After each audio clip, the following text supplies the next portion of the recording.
वालेकुम, good morning, सुबह खैर, जुम्मा मुबारक आप सबको। मैं हूँ आपकी होस्ट मुनीबा आसिफ और आप देख रहे हैं अपना पसंदीदा प्रोग्राम जागो लाहौर। जनाब, उम्मीद है कि आप सब लोग ठीक ठाक होंगे और माह सयाम की बरकतें खूब समेट भी रहे होंगे। आज जुम्मातुल मुबारक है। वैसे तो जुम्मे के दिन की अपनी ही फजीलत होती है, लेकिन माह रमज़ान में ये फजीलत और भी कई गुना बढ़ जाती है। नबी अकरम सल्लल्लाहु अलैहि वसल्लम ने जुम्मे के दिनों का सरदार कहा है और माह रमज़ान को महीनों का सरदार कहा है। तो माह रमज़ान भी है और जुम्मे का दिन भी है, तो इस दिन जितनी हो सके अल्लाह ताला की खुशनुदी हासिल करे, जिक्र अज़कार करे और आज के दिन ख़ास तौर पर ये दुआ लाजमी करनी है आप लोगों ने कि अल्लाह ताला हमें इस मुहलिक कोरोना वायरस से छुटकारा दे दे। आगे बढ़ते हैं और कुछ बात कर लेते हैं माह रमज़ान के हवाले से। तो आपको पता है कि अल्लाह ताला ने अपने बंदों को अपनी बेशुमार नेमतों से नवाजा है। इंसान तो इन नेमतों को शुमार तक नहीं कर सकता। अल्लाह ताला को अपने बंदों में वो बंदे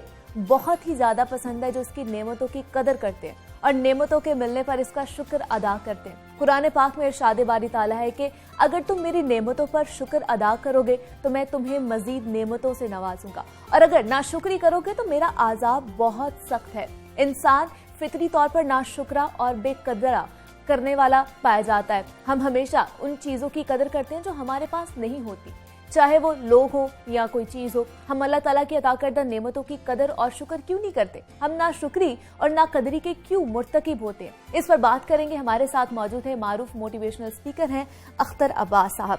सर, मैं आपको खुश आमदीद कहती हूँ जागो लाहौर में। सर, कैसे हैं आप? अल्हम्दुलिल्लाह, आप खैरियत से हैं? मैं भी बिल्कुल ठीक ठाक। रमजान कैसा गुजरा है सर आप? बहुत अच्छा सर। हम ईद का इंतजार नहीं करते, रमजान गुजारते हैं। अच्छा सर, जिस तरह हम बात कर रहे थे कि हम लोग नेमतों की बहुत उनको समेटते नहीं हैं और रमज़ान का महीना ही है कि आपने ज़्यादा से ज़्यादा नेमतें समेटनी है। और हमसे जब कोई नेमत छिन जाती है, कोई रिश्ता छिन जाता है, कोई चीज़ छिन जाती है, हम तब उसकी कदर करते हैं। जब वो हमारे पास होती है तब हम उसकी कदर नहीं करते। ऐसा क्यों है? मतलब तभी क्यों उसकी अहमियत हमें याद आती है जब वो चली जाती है?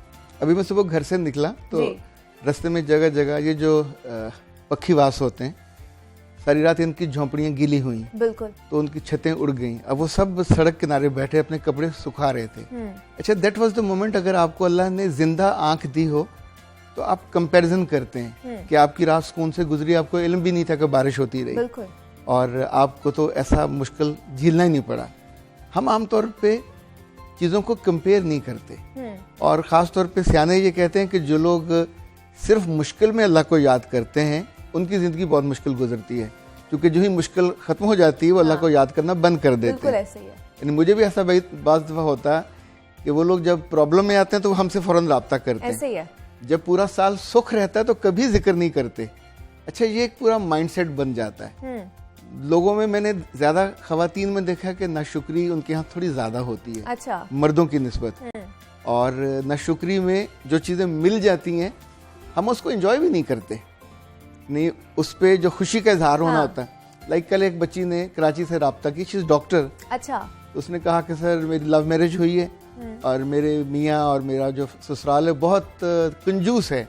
तो मैंने पूछा वो कैसे? तो उसने कहा सर मुझे कुल 5000 ईदी भेजी है। अच्छा, तो मैंने कहा तुम्हारा लव मैरिज हुआ, हाँ, तो इस पे खुश नहीं हो? उन्होंने कहा हूँ। हाँ, तो ये इतने से 5000 रुपये तुमने अपनी पूरी खुशी गारत कर दी, अपनी सास को भी बुरा कहा, ससुर को भी बुरा कहा। हाँ, भाई मुमकिन है भी ईदी आनी हो, बिल्कुल। इनफैक्ट जो आपके आसपास लोग होते हैं वो आपकी खुशी को हमेशा डिक्रीज करते हैं, ठीक है, वो ऐसी बात कह जाते हैं कि जिसपे हम फिर कंपेयर नहीं करते। हाँ, और दुखी होकर बैठ जाते हैं जिसपे सुखी होना चाहिए। बिल्कुल ऐसे ही है। शेख सादी के बारे में उन्होंने लिखा कि मैं जा रहा था और मैंने सोचा कि मेरे पाँव में तो जूता अच्छा नहीं है, ठीक है, तो सडनली व्हाट हैपेंड कि उन्होंने एक आदमी को देखा जो यहाँ प्लास्टिक या चमड़ा लगा के तो घिसटता हुआ मस्जिद की तरफ जा रहा था। तो कहते मैं कांप गया कि जूता तो दूर की बात है, रब ने मुझे पाँव दिए हुए हैं और मैं अपने पाँव पे चल के मूव कर रहा हूँ। तो वो एक लम्हा पहले जो आप नाशुक्रे थे, अगले लम्हे अगर आप सोचते हैं, हाँ, तो शुक्रगुजारी आपके ऊपर आ जाती है। बिल्कुल ऐसे ही है। तो क्या हमारी ये जो बेसुकूनी है और आजकल जो डिप्रेशन और एंजाइटी का बहुत ज़्यादा लोग शिकार हो रहे हैं, ये नाशुक्री की वजह से हो रहे हैं? क्या लगता है आपको? अच्छा, नाशुक्री एक पूरा तर्ज ज़िंदगी है। अच्छा, यानी ये जितनी एंजाइटी होती है, ये डिप्रेशन होती है, बुनियादी तौर पर जब आप अपनी चीज़ों पर कनात नहीं करते, अभी सोचें सुबह हम आईना देखते हैं, आईना हमको बताता है कि हमारी आंखें रोशन हैं, खूबसूरत हैं, गालें रोशन हैं और जगमगा रही हैं। हम उस पे फौरी तौर पे, इस पे तो अल्लाह के रसूल ने दुआ सिखाई है कि आईना देखो, खूबसूरत लगो तो अल्लाह का शुक्र अदा करो, तो उसने तुम्हें अच्छी शक्ल दी है। बिल्कुल। इसी तौर पे सहरी खाने लगो तो आपके पास तो सहरी की इतनी नेमतें होती हैं। ऐसे ही है। कई लोग होते हैं बेचारे पानी और खजूर से सहरी करते हैं, यानी इन दिनों तो कोविड ने बहुत सारे लोगों को मिजरी में डाल दिया। ऐसे ही है। एक एक लम्हा ऐसा होता है कि जिसपे आप शुक्र कर सकते हैं। बिल्कुल। अच्छा, जब आप ये नहीं सोचते तो नहीं करते। हमारी दो किताबें बहुत ऑथेंटिक हैं, इमाम मुस्लिम की और इमाम बुखारी की। बिल्कुल ऐसे सही बुखारी। हाँ जी। तो इमाम मुस्लिम ने कहा कि नबी सल्लल्लाहु अलैहि वसल्लम अपने घर में थे, ठीक है, और कुछ सहाबा मस्जिद में बैठे हुए थे, तो बातें कर रहे थे। अल्लाह के रसूल वहाँ घर से निकले और पूछा क्या कर रहे हो? तो उसमें से एक ने कहा, या रसूलल्लाह, हम अल्लाह का शुक्र कर रहे हैं कि हमको आप अता हुए, हमको ईमान मिला, हमको ये जिंदगी मिली। तो आपने कहा तुम कसम खा सकते हो? अच्छा, आपने कभी ऐसी बात नहीं कही थी। अच्छा। तो उनमें से वो हैरान हुए, उन्होंने कहा, या रसूलल्लाह, हम कसम खाते हैं, हम सिर्फ अल्लाह का शुक्र करने यहाँ बैठे। ये इमाम मुस्लिम की रवायत करदा हदीस की बात कर रहा हूँ। इमाम माविया ने इसको किया, रवायत किया। ठीक है। तो आपने फिर उनसे कहा कि मैंने तुम पे शक नहीं किया, मैं अपने घर में था तो जिब्राइल आए और कहा, या रसूलल्लाह, अल्लाह अपने फरिश्तों की महफिल में इस वक्त फख्र का इजहार कर रहे हैं कि देखो वहाँ मदीना में ये बंदे बैठे, मुझे देख नहीं रहे, बट मेरा शुक्र अदा कर रहे हैं, और उनको इस शुक्र से अल्लाह बहुत खुश हुए हैं। ठीक है। तो अल्लाह के रसूल ने कहा, तुम उन खुशबख्तों में से हो कि जिन्हें अल्लाह ने मौका दिया शुक्र का, उसकी नेमतें मिली और आप उसका एहसास करते हैं। अच्छा, हमको जो चीज़ बताई जाती है हम वक्ती तौर पे सुनते हैं और उसके बाद उसको भुला देते हैं, फिर वो डिमांड्स और मुतालबे और जो छोटी छोटी मीननेस होती है वो गालिब आ जाती है। बिल्कुल ऐसे ही है। इस वजह से भी शुक्र इंसान के मन से कम हो जाता है, नाशुक्री बढ़ जाती है। दूसरों की शक्लें अच्छी लगती हैं, दूसरों के कपड़े अच्छे लगते हैं, दूसरों के घर अच्छे लगते हैं, और अपने पास जो नेमत होती है हम उसके बारे में वो जो शुक्रगुजारी गालिब आनी चाहिए। अभी देखें, अगर इंसान सोचे कि आपका एक एक लुकमा अगर रब ने हलाल रिस्क से दिया हुआ है तो बंदे का तो सजदे से ना उठे। ऐसे ही है। यानी मैं यहाँ अपने कदमों पे चल के आया। रास्ते में जब नहर बिल्कुल साफ थी तो मैं 120 की रफ्तार से आ रहा था। ठीक है। मेरा ख्याल मैंने कोई 3-4 दफा अल्लाह का सिर्फ इस बात पे शुक्र अदा किया कि अल्लाह तूने अपनी मर्जी से भगाने का, चलने का, यानी बजाय के बंदा तरसता रहे, किसी के इंतजार करता रहे, तो व्हीकल मेरे पास था, मैं अपनी मर्जी की रफ्तार से आ रहा था।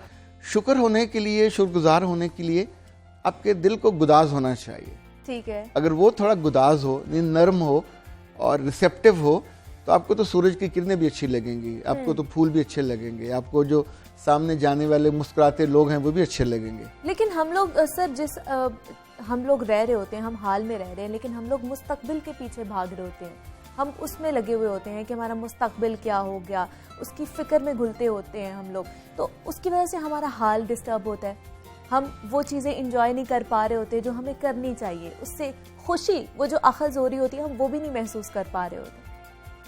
देखिए, दुनिया में जो सबसे तगड़ी चीज़ है वो माजी होता है। हाँ।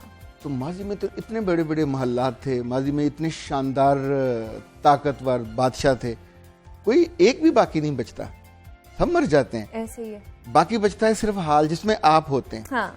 मुस्तकबिल तो आपके बच्चों का है। मैं घर बनाऊंगा तो किसके काम? मेरे बच्चों के काम आएगा ना। मैं जो छोड़ के जाऊंगा वो उनके काम आएगा।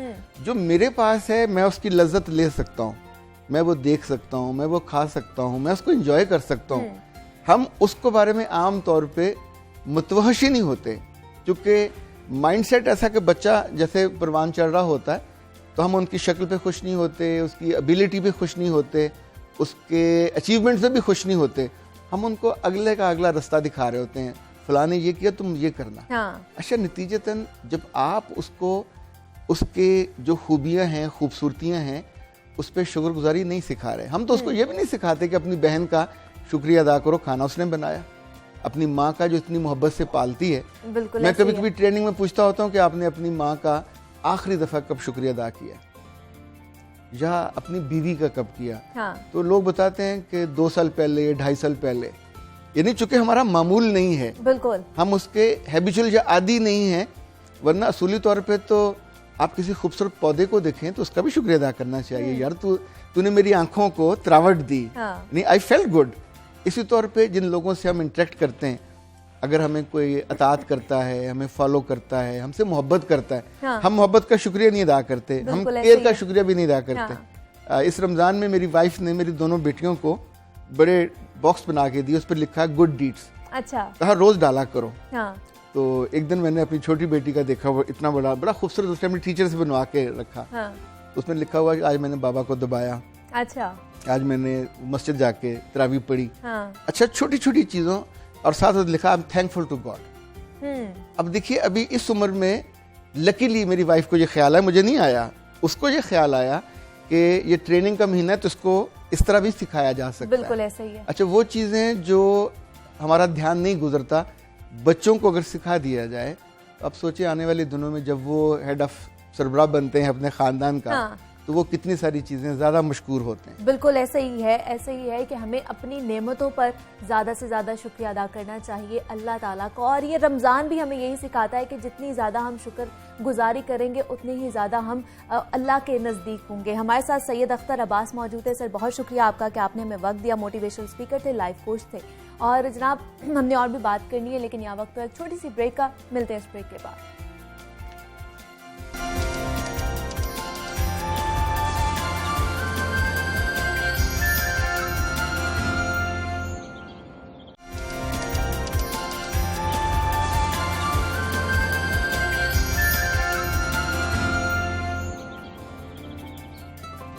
वेलकम बैक टू जागो Lahore and a very good morning जनाब। किताब इंसानी जिंदगी का लाजमी जुज़ है जो इसकी जहनी इस्तेदाद को, सलाहियतों को उभारती है, इंसान की सोचों को वसअत देती है और गौर व फिक्र के नए दर भी खोलती है। किताब न सिर्फ शख्सियत साजी का जरिया है बल्कि कौमों के अरूज़ो जवाल में इसकी हम सफ़र समझी जाती है, और जिन माशरे के अजहान बौसीदा हो जाते हैं वहाँ कुतुब बीनी का रुझान ख़त्म होने लगता है। किताब की अहमियत उजागर करने, कुतुब बीनी के रुझान को तरवीज देने, बिलखसूस नौजवान नस्ल में किताब पढ़ने का ज़ौक़ और शौक़ पैदा करने के लिए आज पाकिस्तान समेत दुनिया भर में किताब का आलमी दिन मनाया जा रहा है। अक़वाम मुत्तहिदा की ज़ेली तंजीम यूनेस्को की जानिब से 1995 में किताब का आलमी दिन मनाने का फैसला किया गया था।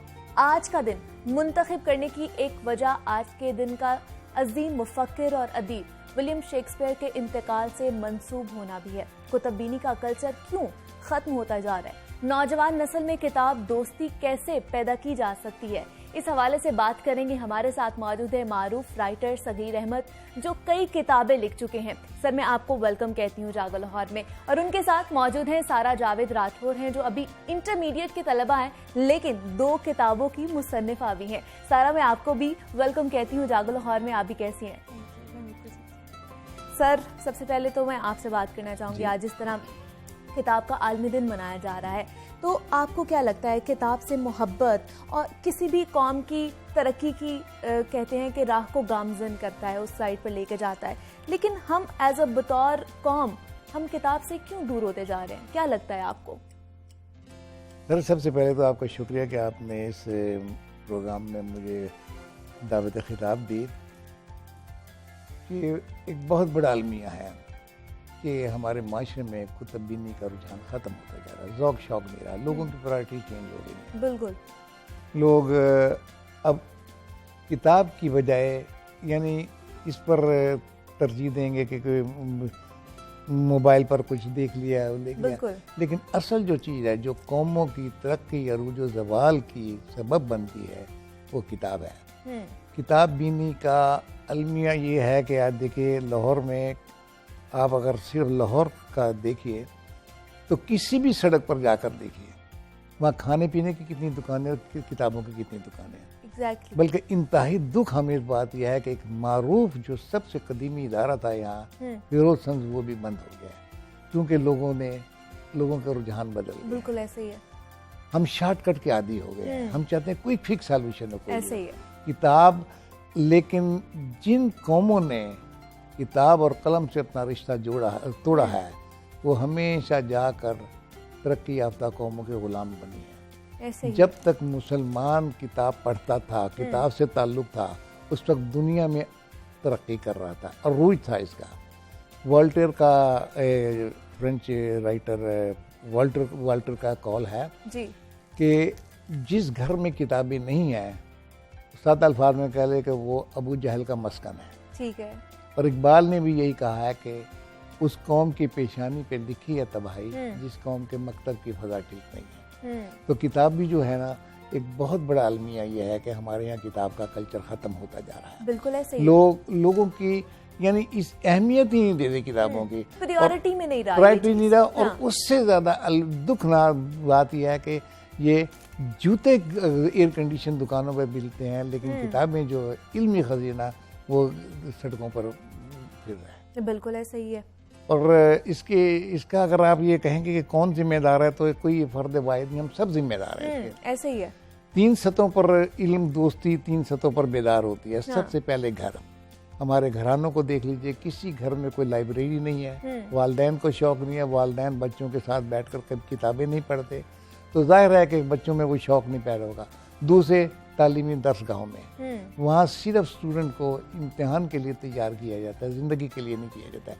वो ज़िंदगी साज जो किताबें हैं वो उन्हें मालूम भी नहीं है, अपनी कोर्स से हटकर वो किताब कभी किसी ने पढ़ी नहीं। और तीसरी सतह है सोसाइटी। अब सोसाइटी में जाकर देख लीजिएगा वो इंटेलेक्चुअल कहाँ है। हाँ। किसी दौर में जब मैं तालिब इल्म था तो पार्टी हाउस में बड़े बड़े अदीब शोरा तशरीफ लाया करते थे, और हम उनसे बड़े इन्हमाक से उनकी बातें सुना करते थे। अब वो बहुत ज़्यादा मुशायरे हुआ। अब वो जो थी कदावर शख्सियतें वो भी दुनिया से चली गई हैं। उसके बाद अब जो कहते हैं कि बस वाह नाकामी मताए कारवां जाता रहा, कारवां के दिल से एहसास है जाग जाता रहा। बिल्कुल ऐसे ही है सर, ऐसे ही है। सारा, मैं आपसे बात करना चाहूँगी, आप इंटरमीडिएट की स्टूडेंट हैं और 2 आपने किताबें भी लिख चुकी हैं, तो मुझे लगता है कि किताबें लिखने के लिए आपको पढ़ना ज़रूरी होता है। तो कब से आपका ये शौक़ पैदा हुआ कि मैंने पढ़ना है, फिर मैंने इसको लिखना है? कौन सी उम्र थी आपकी? मेरी जो वालिदा हैं वो एक कॉलेज के अंदर प्रोफेसर हैं। अच्छा। और वो एजुकेशन की प्रोफेसर हैं। हाँ। तो क्योंकि she was the working woman, और साथ साथ एक बच्चे को रेज़ करना बहुत डिफ़िकल्ट हो जाता है जब आप आपके उसके वर्क लाइफ बैलेंस, होम का बैलेंस। तो जब भी उन्होंने कोई काम करना होता था, उनकी एक डिस्ट्रैक्शन मेथड होती थी उस ज़माने के अंदर।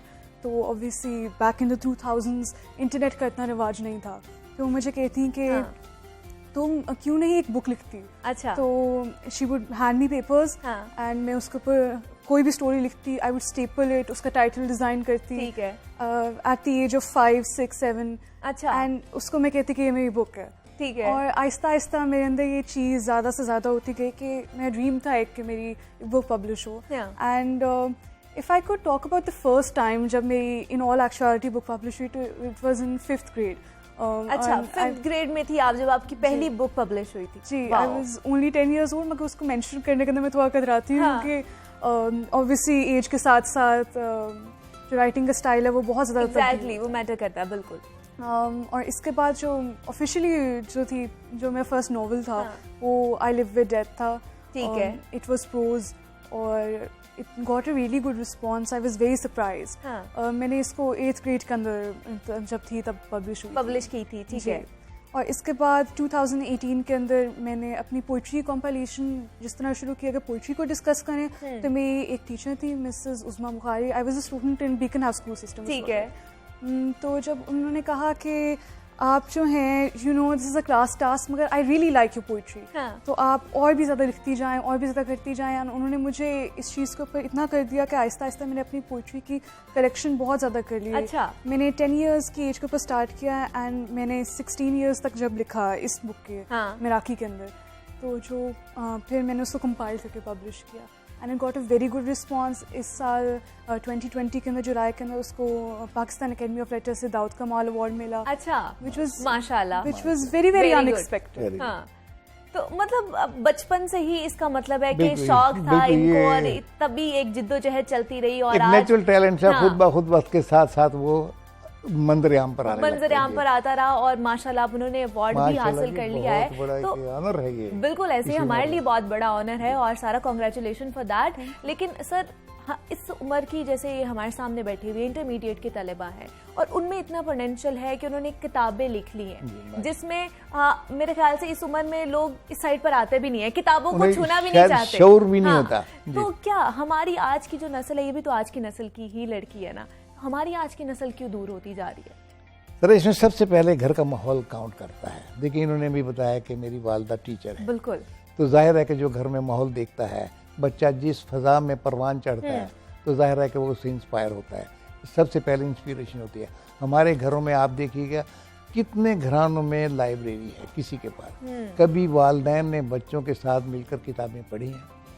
तो इसका ताल्लुक उससे एज से नहीं है, इसका ताल्लुक है शऊर से। बिल्कुल। और शऊर अल्लाह ताला की अता है, किसी को बचपन में मिल जाता है, किसी को सारी उम्र में भी नहीं मिलता, लेकिन घर का माहौल बहुत काउंट करता है, क्योंकि पहली दर्सगाह जो है वो घर पे ही है। बिल्कुल ऐसे ही है। तो सर, मुझे आप अपने बारे में बताइएगा कि आप एक मारूफ राइटर हैं, कितनी आपने किताबें लिख चुके हैं और क्या क्या उनके मौज़ूआत थे? जी, अल्हम्दुलिल्लाह अब तक तकरीबन कोई 14 किताबें लिख चुका हूँ। ज़्यादातर मेरा ताल्लुक चूँकि एजुकेशन से है, तो कुछ किताबें लिखी थी स्टूडेंट के लिए, बिजनेस, चूँकि मैं बिजनेस मैनेजमेंट पढ़ाता हूँ तो बिजनेस की थी, और कुछ जो टॉपिक थे, जो दुनिया में 2 टॉपिक हमेशा से पॉपुलर रहे हैं, एक है खुद शनासी, लोग जानना चाहते हैं कि मैं कौन हूँ, बिल्कुल, मेरे टैलेंट क्या है, मेरी पर्सनैलिटी क्या है, मेरी आइडेंटिटी क्या है, और दूसरा है कामयाबी। लोग जानना चाहते हैं कि मैं कामयाब होना चाहता हूँ, कामयाब रहना ही चाहता हूँ, लेकिन जानते नहीं कि कामयाबी कहते किसे हैं। तो इन्हीं मौज़ूआत पर मैंने लिखी है। एक किताब है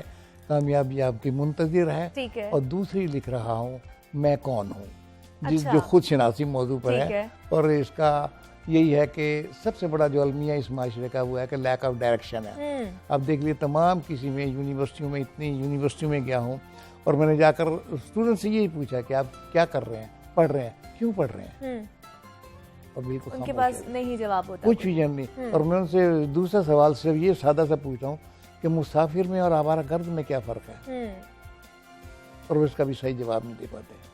और आज का बेमकसद स्टूडेंट कल का बेमकसद इंसान, बेमकसद सिटीजन, बेमकसद वो बनेगा, एक शहरी कह लीजिए। बिल्कुल ऐसा ही है। और दूसरा अलमिया ये है कि यहाँ अंधांधे को गाइड कर रहा है, ना पेरेंट्स को मालूम है और ना टीचरों को मालूम है। मैं आपको वही दूंगा ना जो मेरे पास है, जब मैं खुद नाबीना हूँ तो मैं आपको क्या राह दूंगा। बिल्कुल ऐसा ही है। तो इन्हीं मौजूआत पर लिखी है ज़्यादातर। तो खुदा करे ये किसी स्टूडेंट के काम आए, क्योंकि मैं नहीं चाहता कि जो गलतियां मैंने या मेरी नस्ल ने की थी वो ये करें, क्योंकि हमें कोई गाइड करने वाला नहीं था। ऐसे ही है। इस दौर में जितनी फैसिलिटी इस दौर में है, माजी में कभी भी नहीं रही, इंटरनेट, यूट्यूब वगैरह, ये सोशल मीडिया वगैरह, लेकिन हम इसे यूज़ से ज़्यादा मिस यूज़ कर रहे हैं। बिल्कुल ऐसे ही है। सारा, मुझे आप बताइए, मतलब ये होता है कि इंटरेस्ट आपका कितना होता है कि किस चीज़ में आप लोगों ने कितनी जान लगानी है। तो कौन इंस्पिरेशन, आप मामा तो थी आपके इंस्पिरेशन के, उनको आप देखती थी, वो पढ़ा भी रही हैं, साथ साथ काम भी कर रही हैं, और कौन था इंस्पिरेशन आपकी जिसको आप देखती थी या पढ़ती थी और आपका दिल करता था कि मैं उसकी तरह पर लिखूं? पोइट्री के हवाले से अगर मैं बात करूँ, फिक्शन के हवाले से, तो सिल्विया प्लाथ की जो पोइट्री है उससे मुझे बहुत ज़्यादा इंस्पायर किया। और मैं आर्ट से भी ज़्यादा इंस्पायर्ड हूँ, और आर्ट के हवाले से भी लिखती हूँ। अभी मैं जो शॉर्ट कलेक्शन ऑफ स्टोरीज हैं उनके ऊपर काम कर रही हूँ, तो बहुत आर्ट से इंस्पायर्ड हैं। क्योंकि आई थिंक मेरा हमेशा से मैं बहुत बोर होती हूँ, क्योंकि जब भी समर वेकेशंस वगैरह आती हैं मैं कहती हूँ मैं म्यूजियम जाना चाहती हूँ, क्योंकि वहाँ मुझे इंस्पिरेशन फाइंड होती है। जब मैं आर्ट पीसेस को देखती हूँ तो I find inspiration in them कि मैं उनकी बेसिस के ऊपर कुछ लिखूँ, क्योंकि आर्ट और राइटिंग एक तरीके से उनका मिलाप है। एग्जैक्टली ऐसे ही है। बिल्कुल। तो जब आप उन दोनों को साथ रखते हैं और उसको बेसिस के ऊपर आप अपना थॉट प्रोसेस बताते हैं, आप कहते हैं कि मैं इस चीज़ को ऐसे इंटरप्रेट कर रहा हूँ, एंड मे बी उससे जो थाउजेंड्स ऑफ लोग हैं जो आके किताब को आके पीस को पढ़ेंगे, वो कहेंगे I was thinking the same thing, मगर मैं इसको वर्ड्स के अंदर पुट नहीं कर सका, मुझे इसके ज़रिए अल्फाज मिल गए, या ऐसे ही है इन्होंने मेरे अल्फाज को किताब में लिख दिया। I think that's the main basis. और मुझे ये सिल्विया प्लाथ की पोइट्री के अंदर बहुत ज़्यादा मिला, एडगर एलन पो की poetry as well as prose. जो मैं लिख रही हूँ, अगर मैं प्रोज की तरफ जाऊँ तो मैं उसके अंदर सररियलिस्टिक मूवमेंट से, जिसको कहा जाता है कि आप उसको इंटरप्रेट जिस तरह करें वो बिल्कुल आपके अपनी बेसिस के ऊपर है। बिल्कुल आपके सामने एक मवाद पुट कर दिया गया, आप उसको खुद इंटरप्रेट करें, आपकी जो माइंड की डेप्थ है उससे आपको क्या समझ आता है। और हर बंदे की इंटरप्रिटेशन अलग होती है, एग्जैक्टली अलग होती है। तो जब आपने बोला मामा को या घर वालों को, तो उन्होंने सपोर्ट किया कि अच्छा इस साइड पे जाओ, क्योंकि आजकल जैसे बच्चे हैं वो इस साइड पे नहीं है, उनका इतना इंटरेस्ट नहीं है, लैक ऑफ इंटरेस्ट है इस चीज़ में। बहुत सपोर्ट मिली इस साइड के लिए? बहुत ज़्यादा सपोर्ट मिली सरप्राइजिंगली, क्योंकि लोग काफ़ी दफ़ा कहते हैं कि आई डोंट नो कि ये डिवाइड क्यों है साइंस के दरमियान और आर्ट के दरमियान। क्योंकि अगर आप हाइपोथेसिस की डेफिनेशन देखें तो हाइपोथेसिस की डेफिनेशन ये है कि आपको सोचना पड़ता है किसी चीज़ के बारे में, और इसके बेसिस के ऊपर कोई साइंटिफिक थ्योरी कुछ भी बनता है। तो जब आपका माइंड आर्टिस्टिक नहीं होगा, आर्टिस्टिकली इंक्लाइन नहीं होगा, तो आप किसी भी चीज़ के बारे में कैसे सोचेंगे? बिल्कुल। जैसे फॉर एग्जांपल हम लोग न्यूटन की एग्जांपल देते हैं कि ग्रेविटी किस तरह हुई, an apple fell and he thought about gravity. अब कोई नॉर्मल इंसान होता है जिस तरह जो आर्टिस्टिकली या क्रिएटिविटी इंक्लाइन नहीं था, तो वो एक एप्पल के गिरने से कैसे सोच सकता था कि law of gravity? Exactly. So that's very very important. And मुझे इस मामले के अंदर बहुत ज्यादा सपोर्ट मिली फैमिली की तरफ। हेल्प भी मिली बहुत ज्यादा, मामा से हेल्प बहुत ज्यादा मिली होगी ऑब्वियसली। बल्कि वो काफी दफा कहती थी कि आई नो ग्रेड्स तुम बहुत ज्यादा इंपॉर्टेंस देती हो, क्योंकि मैं साइंटिफिकली इंक्लाइंड भी हूँ, इसी वजह से आई मीन प्री मेड में डॉक्टर बनना चाहती हूँ। ठीक है। सो शी सेड कि हाँ you can do that, but आपने कभी राइटिंग नहीं छोड़नी है, क्योंकि ये एक चीज़ है, गॉड गिफ्टेड टैलेंट है, you need to work on that. काफ़ी दफ़ा मैं बहुत थक जाती हूँ क्योंकि प्री मेड की पढ़ाई बहुत टायरिंग होती है। एग्जैक्टली ऐसे ही है, बहुत टाइम टेकिंग भी चीज़ होती है, बहुत टाइम देना पड़ता है, पेशेंट लेवल जो है ना वो आपको बड़ा अपना मजबूत करना पड़ता है। सर मुझे आप बताइएगा, जिस तरह हम अपने बच्चों में किस तरह किताब पढ़ने की या कुतुब बीनी की जो अहमियत है उसको किस तरह उजागर कर सकते हैं आज के दौर में? यानी हम उन्हें कैसे मोटिवेट करें कि वो बुक किताब बीने की exactly. तो सबसे पहले तो कहते हैं चैरिटी बिगिंस एट होम। सबसे पहले तो घर का माहौल देखिए, बच्चे सबसे ज़्यादा अपने वालिदैन से करीब होते हैं और उनसे इंस्पिरेशन लेते हैं। जो वालिदैन कर रहे हैं उसका असर डायरेक्ट बच्चों पर होता है। वो हमारे सामने एग्जाम्पल है। वो एग्जैक्टली ये लिविंग एग्जाम्पल है।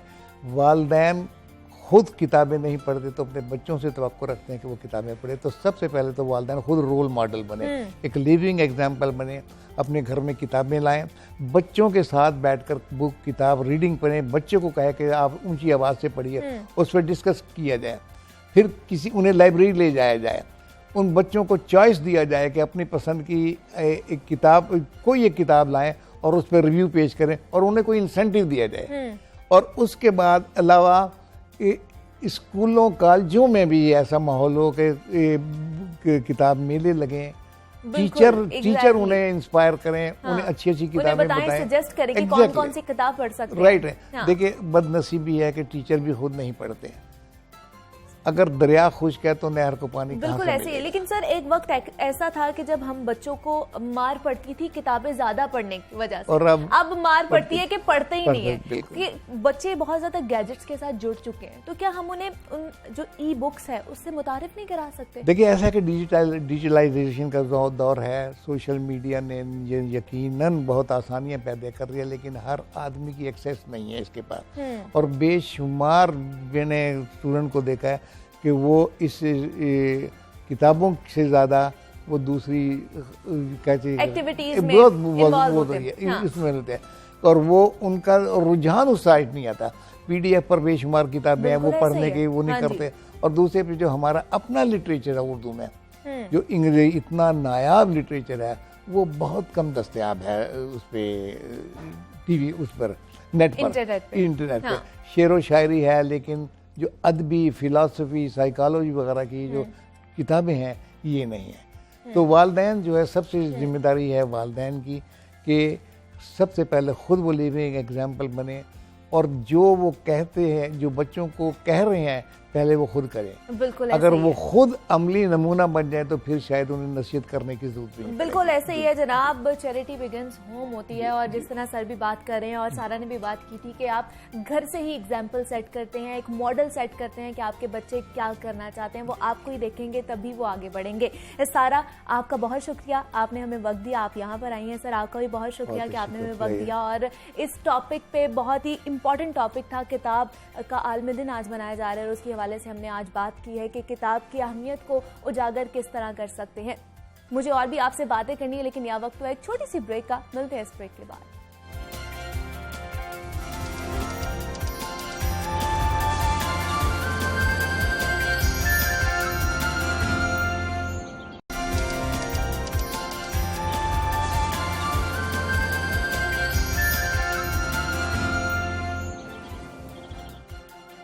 वेलकम बैक टू जागो लाहौर। नाजरीन, माह रमज़ान अपनी बरकतें और रहमतें लिए बड़ी तेज़ी से जारी और सारी और बाबरकत महीने का पहला अशरा रहमत अपने इख्तिताम की तरफ भी गामज़न है और माह रमज़ान भी है और जुम्मतुल मुबारक का दिन भी है। तो अगर नाते रसूल मकबूल सल्लल्लाहु अलैहि वसल्लम का एहतमाम हो जाए तो इन पुरनौर सातों को और भी चार चांद लग जाते हैं।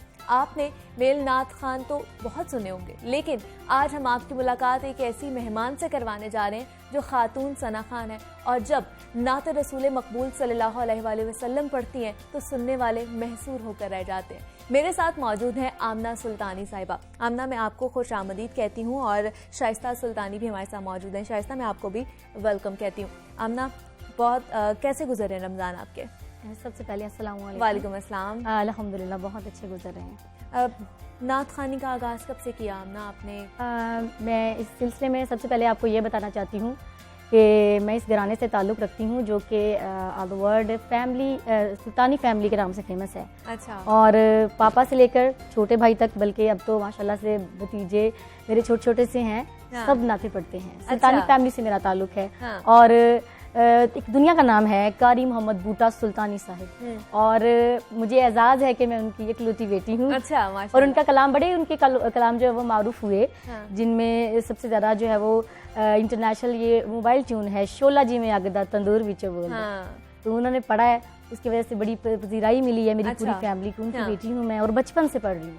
बचपन से ही पढ़ने का शौक था, तो इंस्पिरेशन आपके बाबा ही थे? जी जी बिल्कुल, उनकी तरफ देख के मैंने सीखा है। हाँ। उनकी तरफ भाई भी पढ़ते हैं माशाल्लाह से मेरे। हाँ। मुबशर सुल्तानी, वसीम सुल्तानी, नईम सुल्तानी और हाजी अली सुल्तानी। हाँ, मतलब, और हाँ। सब मुझसे अच्छा ही पढ़ते हैं। अच्छा, जरूर। और अभी आप पहला जो कलाम है या क्या सुनाने जा रही हैं आज, क्योंकि रमज़ान का भी पहला अशरा जो है वो इख्तिताम होने जा रहा है और दूसरा जुम्मे का मुबारक दिन भी है, तो क्या सुनाएंगे आप? सबसे पहले तो मेरा कलाम रिलीज़ हुआ वो मेरे यूट्यूब चैनल से ही। वो कलाम है रमज़ान का, बड़ा खूबसूरत सद्दुक हुसैन काज़मी ने लिखा है। ठीक है, तो वही मैं जरूर।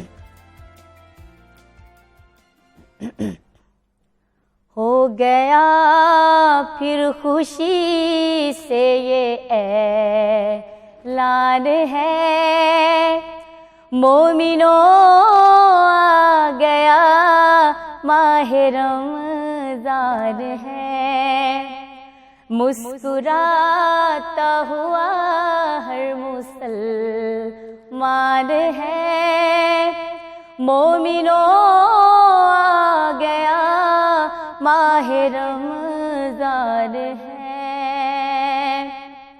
हर तरफ नूर के हैं उजाले हुए, रहमतें बरकतें डेर डाले हुए, हर तरफ नूर के हैं उजाले हुए, रहमतें बरकतें डेर डाले हुए, आया किस शान से रब का मेहमान है, देख लो आ गया माह रमज़ान है, और सहरो इफ्तार का भी अजब है समा, खींचती मस्जिदों की तरफ है अज़ां, सहरो इफ्तार का भी अजब है समा, खींचती मस्जिदों की तरफ है अज़ां, आज उतरा हुआ जैसे कुरआन है, देख लो आ गया माह रमज़ान है, और रोज़ेदारों का रोना सलामत रहे, इश्क रमज़ान से ता क़यामत रहे, रोजेदारों करो ना सलामत रहे, इश्क रमजान से ता कयामत रहे। बहुत खूबसूरत, बहुत माशाल्लाह, बहुत ही खूबसूरत कलाम आपने पढ़ा है आमना। और एक तो बाबा तो आपकी इंस्पिरेशन है ही, थोड़ी गुफ्तगू का भी आगाज़ कर लेते हैं। और किन को ज़्यादा सुनती हैं आप? मैं कारी शाहिद महमूद मेरे फेवरेट हैं। अच्छा। और उनसे बड़ा हौसला मिलता है मुझे। हाँ। और जब उन्होंने मुझे फर्स्ट टाइम सुना था तो बड़ा खुश हुए थे सुन के, और अभी आगाज़ था सोशल मीडिया पे मेरा। अच्छा। तो बड़ा अच्छा उन्हें लगा और बड़े अच्छी उनसे नसीहतें भी मुझे मिली। और इसके अलावा अहमद अली हाकिम साहब मेरे फेवरेट हैं। हाँ। ज़बी मसूद साहब मेरे फेवरेट हैं। अगर सूफियाना कलाम में चले जाएं तो आबदा परवीन मेरी फेवरेट हैं। और सूफियाना टच से मुझे याद आया कि सॉफ्ट इमेज पे लिखा है, बड़े एक अजीम शायर हैं, राइटर हैं, सीमाब जफर। अच्छा। पहचान पाकिस्तान एक कैंपेन है, उनके वो सदर हैं। अच्छा। उनके हवाले से वो काम करते हैं। हाँ। तो उनके बहुत से कलाम मेरे मंजर आम पे आ रहे हैं, सूफियाना टच इंशाल्लाह। ठीक है, तो कमिंग सून।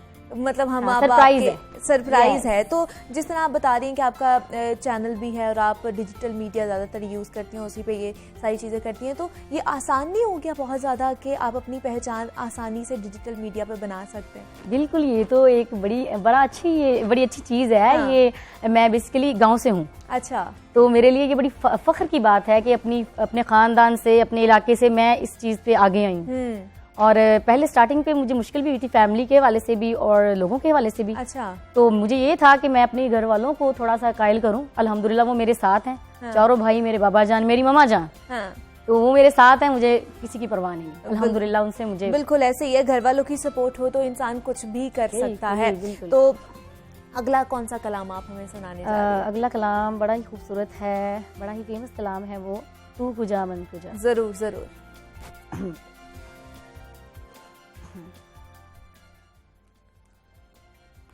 तू कुजा मन कुजा, तू कुजा मन कुजा, तू कुजा मन कुजा।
पर और तेरी रागुदर सिदरातुल मुंतहा, तू कुजा मन कुजा,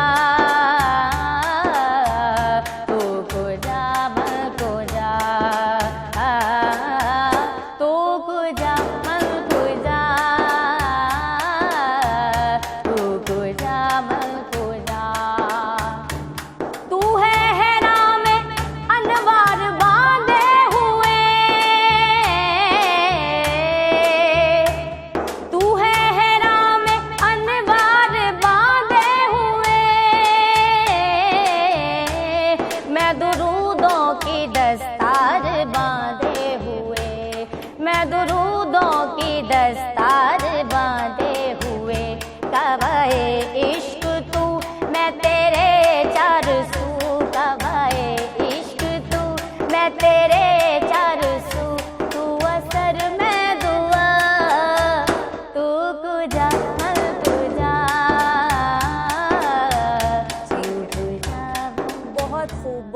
आप दोनों ने बहुत ही खूबसूरत, आपने बहुत अच्छा वो बजाया है और आपने बहुत अच्छा कलाम पढ़ा है आमना, बहुत ही मज़ा आया है। तो क्या कहेंगी, आप सिखाती भी हैं? जी, ये आपकी शागिर्द हैं? जी जी। हाँ जी जी। ये इनको भी यही सिखाया है आपने? बिल्कुल बिल्कुल सिखाया हुआ है, बिल्कुल सिखाया है माशाल्लाह। ये भी जब पढ़ती हैं तो उनमें झलक आमना सुल्तानी की नजर आती है। बिल्कुल ऐसे ही है और हम देख भी रहे हैं माशाल्लाह, बहुत ही प्यारा और खूबसूरत सा कलाम इन्होंने पेश किया है। और जाते जाते भी आपसे हमने एक कलाम सुनना है। मैं अपने नाजरीन से खुदा हाफिज करती हूँ उनको, फिर आपकी तरफ आती हूँ। नाजरीन, उम्मीद करती हूँ कि आप लोगों को पसंद आया होगा। मुझे आपने इजाज़त देनी है। जाते जाते आमना सुल्तानी से एक और कलाम सुनना है। कल दोबारा आपसे मुलाकात होगी। अल्लाह हाफिज।